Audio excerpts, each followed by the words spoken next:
Water. You might not see it, but this is probably the strangest thing in the universe.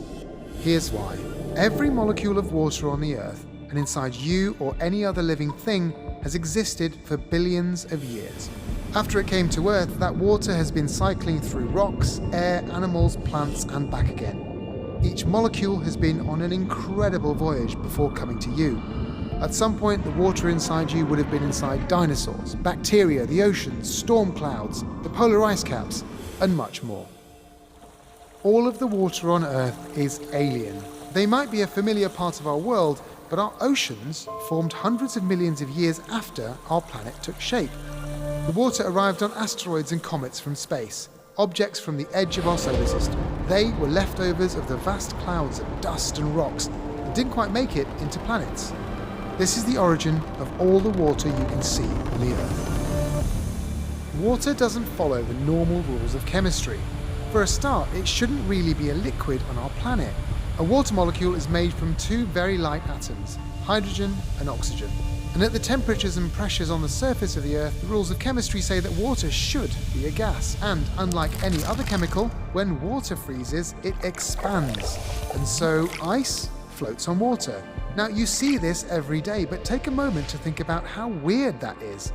Over time, this odd behavior has been very useful. By insulating the water underneath, floating ice has enabled complex life to survive and evolve on our planet, despite the many ice ages that have frozen the Earth's surface solid. And the strangeness just goes on and on. Did you know that hot water freezes faster than cold? Yes, really. No one knows why.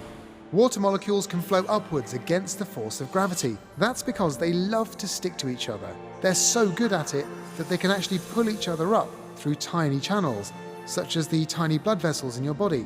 That's how oxygen and nutrients reach the edges of your brain. The same process, called capillary action, allows plants to move water from deep below the ground to nourish the leaves and branches that grow in the sunshine. Our solar system is drowning in water.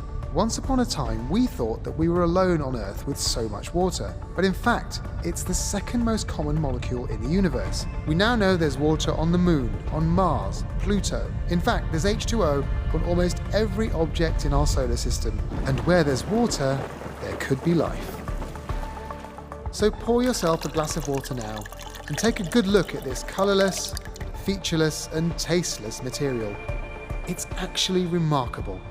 It breaks so many rules of chemistry that scientists struggle to understand it.